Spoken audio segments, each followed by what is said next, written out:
Good morning, good afternoon, good evening. Welcome to Raven's Readings. I will be reading to you from The Wendigo, written by Algernon Blackwood in 1910.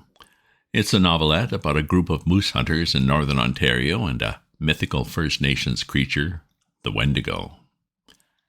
I do readings twice a week.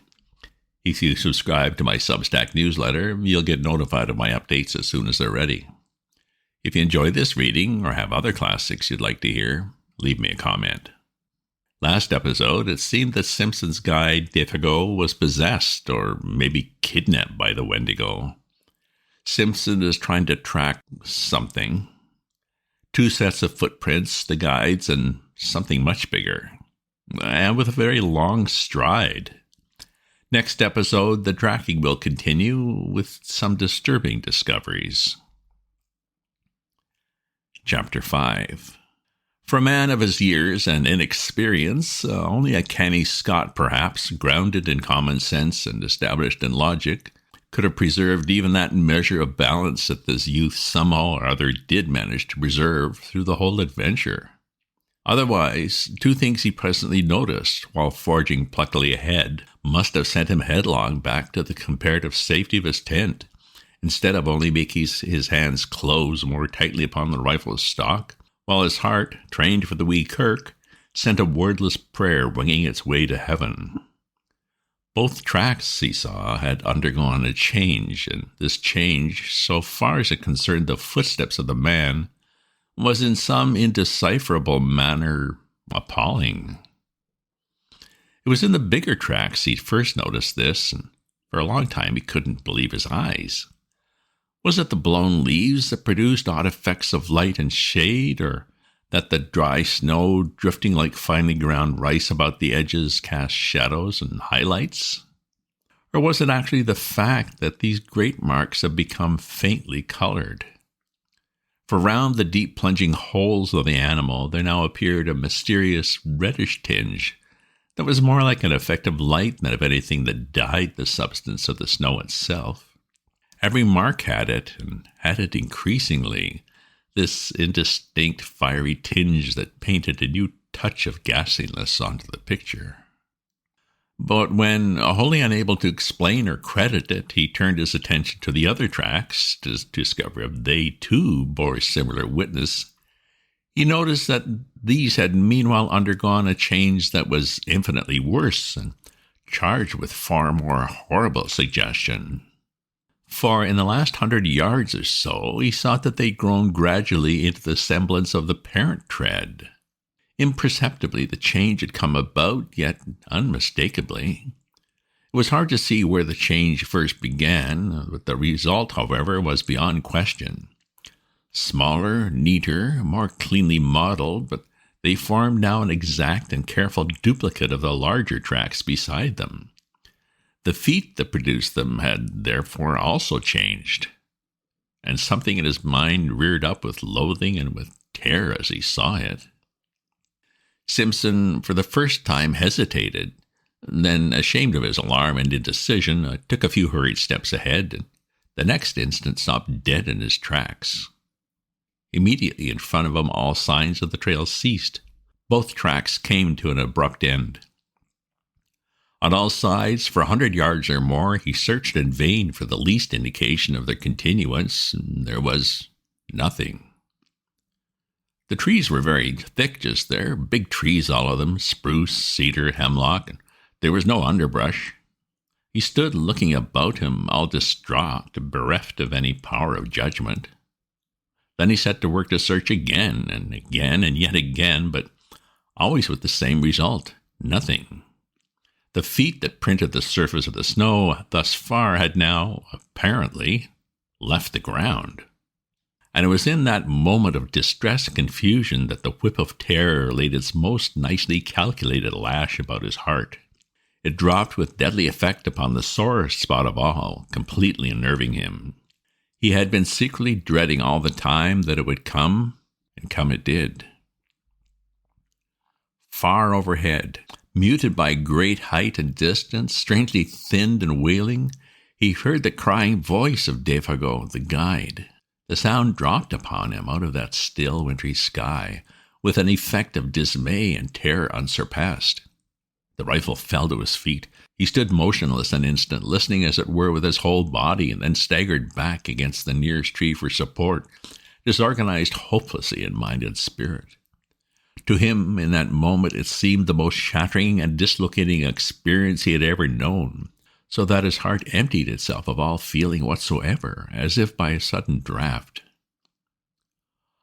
"Oh, this fiery height! Oh, my feet of fire, my burning feet of fire!" ran in far, beseeching accents of indescribable appeal, this voice of anguish down the sky. Once it called, then silence through all the listening wilderness of trees. And Simpson, scarcely knowing what he did, presently found himself running wildly to and fro, searching, calling, tripping over roots and boulders, and flinging himself into a frenzy of undirected pursuit after the caller. Behind the screen of memory and emotion with which experience veils events, he plunged, distracted and half deranged, picking up false lights like a ship at sea, terror in his eyes and heart and soul. For the panic of the wilderness had called to him in that far voice, the power of untamed distance, the enticement of the desolation that destroys.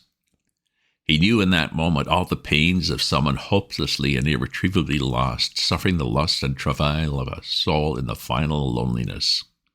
A vision of Defago, eternally hunted, driven and pursued across the skyey vastness of those ancient forests, fled like a flame across the dark ruin of his thoughts.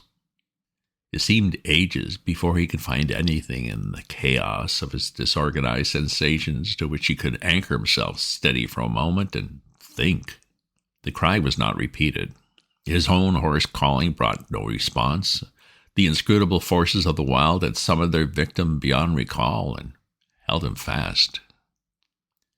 Yet he searched and called, it seemed, for hours afterwards, for it was late in the afternoon when at length he decided to abandon a useless pursuit and return to his camp on the shores of 50 Island Water. Even then he went with reluctance, that crying voice still echoing in his ears. With difficulty he found his rifle and the homeward trail. The concentration necessary to follow the badly blazed trees and the biting hunger that gnawed helped to keep his mind steady. Otherwise, he admits, the temporary aberration he had suffered might have been prolonged to the point of positive disaster. Gradually the ballast shifted back again, and he regained something that approached his normal equilibrium. But for all that, the journey through the gathering dusk was miserably haunted. He heard innumerable following footsteps, voices that laughed and whispered, and saw figures crouching behind trees and boulders, making signs to one another for a concerted attack the moment he had passed. The creeping murmur of the wind made him start and listen. He went stealthily, trying to hide where possible and making as little sound as he could. The shadows of the woods, hitherto protective or covering merely, had now become menacing, challenging, and the pageantry in his frightened mind masked a host of possibilities that were all the more ominous for being obscure. The presentiment of a nameless doom lurked ill-concealed behind every detail of what had happened. It was really admirable how he emerged victor in the end. Men of riper powers and experience might have come through the ordeal with less success. He had himself tolerably well in hand, all things considered, and his plan of action proves it. Sleep being absolutely out of the question and traveling an unknown trail in the darkness equally impracticable, he sat up the whole of the night, rifle in hand, before a fire he never for a single moment allowed to die down. The severity of the haunted vigil marked his soul for life, but it was successfully accomplished, and with the very first signs of dawn he set forth upon the long return journey to the home camp to get help. As before, he left a written note to explain his absence and to indicate where he had left a plentiful cache of food and matches, though he had no expectation that any human hands would find them. How Simpson found his way, alone, by the lake and forest might well make a story in itself, for to hear him tell it is to know the passionate loneliness of a soul that a man can feel when the wilderness holds them in the hollow of its illimitable hand and laughs. It is also to admire his indomitable pluck.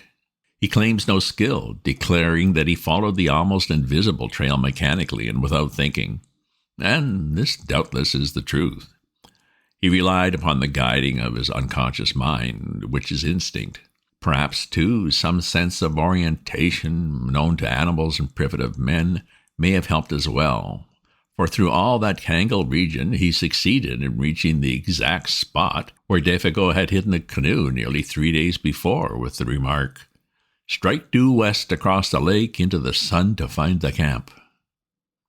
There was not much sun left to guide him, but he used his compass to the best of his ability, embarking in the frail craft for the last 12 miles of a journey, with a sensation of immense relief that the forest was at last behind him. Unfortunately, the water was calm. He took his line across the center of the lake instead of coasting round the shore for another 20 miles. Fortunately, too, the other hunters were back. The light of their fires furnished a steering point without which we might have searched all night long for the actual position of the camp. It was close upon midnight all the same when his canoe grated on the sandy cove, and Hank, Punk, and his uncle, disturbed in their sleep by his cries, ran quickly down and helped a very exhausted and broken specimen of Scotch humanity over the rocks toward a dying fire. End of chapter. Chapter 6. The sudden entrance of Simpson's prosaic uncle into this world of wizardry and horror that had haunted him without interruption, now for 2 days and 2 nights, had the immediate effect of giving to the affair an entirely new aspect. The sound of that crisp, "Hello, my boy," and "What's up now?" and the grasp of that dry and vigorous hand introduced another standard of judgment. A revulsion of feeling washed over him. He realized that he had let himself go rather badly. He even felt vaguely ashamed of himself. The native hard-headedness of his race reclaimed him. And this doubtless explains why he found it so hard to tell that group around the fire everything. He told enough, however, for the immediate decision to be arrived at that a relief party must start at the earliest possible moment, and that Simpson, in order to guide it capably, must first have food and, above all, sleep. Dr. Cathcart observed the lad's condition more shrewdly than his patient knew, and gave him a very slight injection of morphine. For 6 hours he slept like the dead. From the description carefully written out afterwards by this student of divinity, it appears that the account he gave to the astonished group omitted sundry vital and important details. He declares that, with his uncle's wholesome, matter-of-fact countenance staring him in the face, he simply had not the courage to mention them.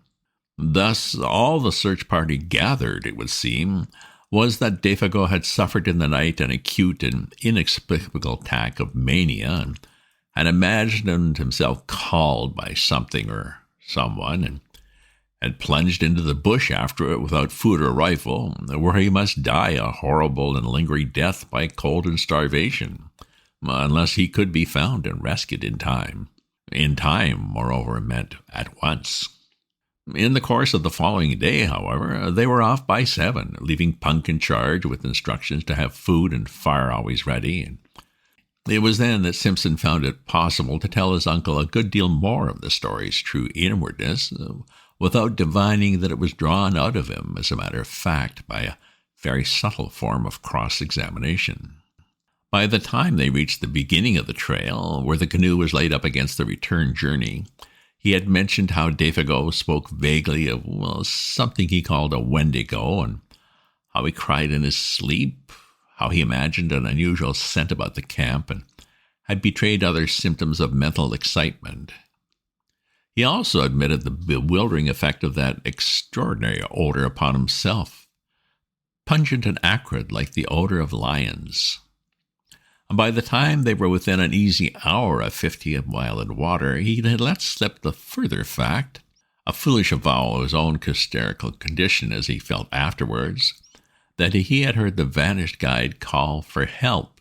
He omitted the singular phrases used, for he simply could not bring himself to repeat the preposterous language. And also, while describing how the man's footsteps in the snow had gradually assumed an exact miniature likeness of the animal's plunging tracks, he left out the fact that they measured a wholly incredible distance. It seemed a question nicely balanced between individual pride and honesty, what he should reveal and what suppress. He mentioned the fiery tinge in the snow, for instance, and yet shrank from telling that the body in bed had been partly dragged out of the tent, with the net result that Dr. Cathcart, adroit psychologist that he fancied himself to be, had shown him clearly enough exactly where his mind, influenced by loneliness, bewilderment, and terror, had yielded to the strain and invited delusion. While praising his conduct, he managed at the same time to point out where, when, and how his mind had gone astray.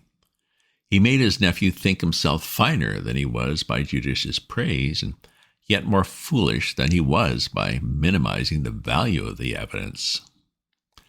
Like many other materialists, that is, he lied cleverly on the basis of insufficient knowledge, because the knowledge supplied seemed to his own particular intelligence inadmissible. The spell of these terrible solitudes, he said, cannot leave any mind untouched, any mind, that is, possessed of the higher imaginative qualities. It has worked upon yours exactly as it has worked upon my own when I was your age. The animal that haunted your little camp was undoubtedly a moose, for the bellowing of a moose may have sometimes a very peculiar quality of sound. The colored appearance of the big tracks was obviously a defect of vision in your own eyes produced by excitement. The size and stretch of the tracks we shall prove when we come to them. But the hallucination of an audible voice, of course, is one of the commonest forms of delusion due to mental excitement. An excitement, my dear boy, perfectly excusable, and, let me add, wonderfully controlled by you under the circumstances. For the rest, I am bound to say, you have acted with a splendid courage, for the terror of feeling oneself lost in this wilderness is nothing short of awful. And had I been in your place, I don't for a moment believe I could have behaved with 1/4 of your wisdom and decision. The only thing I find it uncommonly difficult to explain is that damned odor. It made me feel sick, I assure you, declared his nephew, positively dizzy. His uncle's attitude of calm omniscience, merely because he knew more psychological formulae, made him slightly defiant. It was so easy to be wise in the explanation of an experience one has not personally witnessed. It was a kind of desolate, terrible odor is the only way I can describe it, he concluded, glancing at the features of the quiet, unemotional man beside him. I can only marvel, was the reply, that under the circumstances it did not seem to you even worse. The dry words Simpson knew hovered between the truth and his uncle's interpretation of the truth. And so at last they came to the little camp and found the tent still standing, the remains of the fire, and the piece of paper pinned to a stake beside it, untouched. The cache, poorly contrived by inexperienced hands, however, had been discovered and opened by muskrats and mink and squirrel, and the matches lay scattered about the opening, but the food had been taken to the last crumb. "Well, fellers, he ain't here," exclaimed Clank loudly after his fashion, "and that's as certain as the coal supply down below. But where he's got to by this time is about as uncertain as the trade in crowns at t'other place." The presence of a divinity student was no barrier to his language at such a time, though for the reader's sake it may be severely edited. "I propose," he added, "that we start out at once and hunt for him like hell." The gloom of Defago's probable fate oppressed the whole party with a sense of dreadful gravity the moment they saw the familiar signs of recent occupancy. Especially the tent, with the bed of balsam branches still smooth and flattened by the pressure of his body, seemed to bring his presence near them. Simpson, feeling vaguely as if his world were somehow at stake, went about explaining particulars in a hushed tone. He was much calmer now, though overwearied with the strain of his many journeys. His uncle's method of explaining, explaining away rather.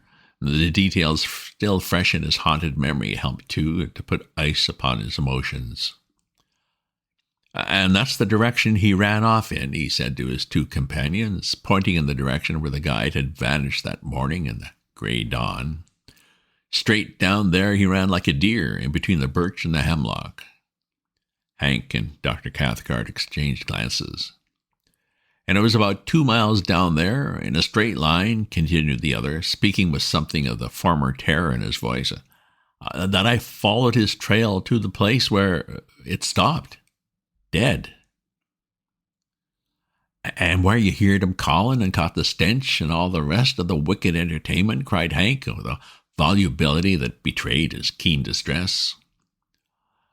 "And where your excitement overcame you to the point of producing illusions," added Dr. Cathcart under his breath, not so low that his nephew could not hear it. It was early in the afternoon, for they traveled quickly, and there were still a good 2 hours of daylight left. Dr. Cathcart and Hank lost no time in beginning the search, but Simpson was too exhausted to accompany them. They would follow the blazed marks on the trees, and, where possible, his footsteps. Meanwhile, the best thing he could do was to keep a good fire going and rest. But after something like 3 hours' search, and the darkness already down, the two men returned to camp with nothing to report.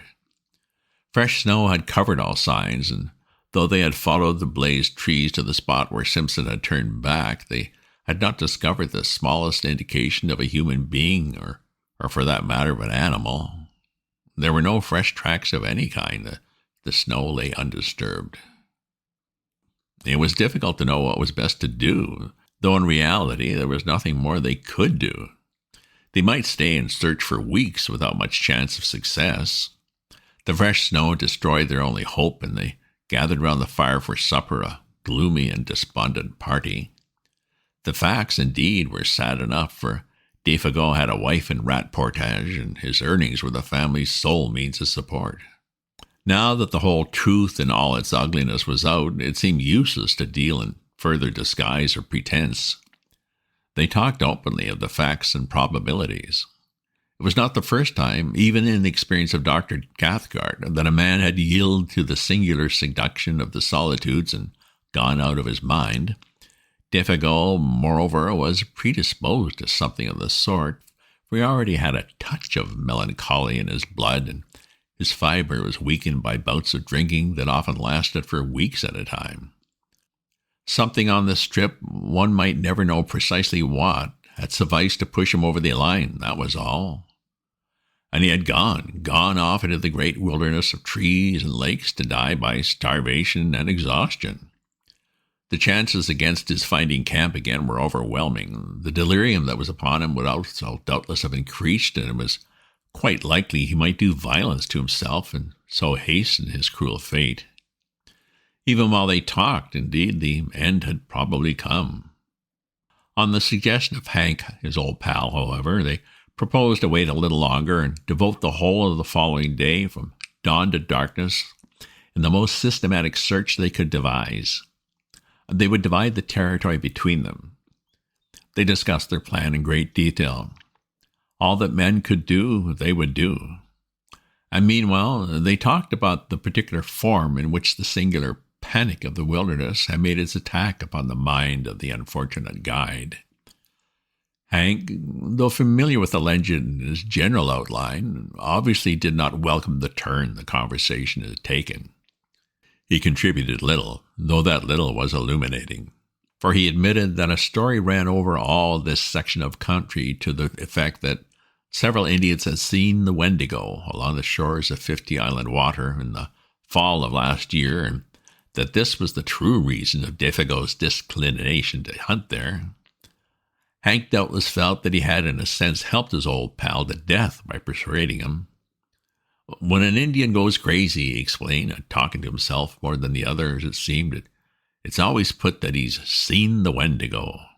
And poor old Defago was superstition down to his very heels. And then Simpson, feeling the atmosphere more sympathetic, told over again the full story of his astonishing tale. he left out no details this time. He mentioned his own sensations and gripping fears. He only omitted the strange language used. But Defago surely had already told you all these details of the Wendigo legend, my dear fellow, insisted the doctor. I mean, he had talked about it and thus put into your mind the ideas which your own excitement afterwards developed. Whereupon Simpson again repeated the facts. Defago, he declared, had barely mentioned the beast. He, Simpson, knew nothing of the story, and so far as he remembered, had never even read about it. Even the word was unfamiliar. Of course, he was telling the truth, and Dr. Cathcart was reluctantly compelled to admit the singular character of the whole affair. He did not do this in words so much as in manner, however. He kept his back against a good stout tree, and he poked the fire into a blaze the moment it showed signs of dying down, and he was quicker than any of them to notice the least sound in the night about them. A fish jumping in the lake, a twig snapping in the bush, the dropping of occasional fragments of frozen snow from the branches overhead where the heat loosened them. His voice, too, changed a little in quality, becoming a shade less confident, lower in tone. Fear, to put it plainly, hovered close about that little camp, and though all three would have been glad to speak of other matters, the only thing they seemed able to discuss was this, the source of their fear.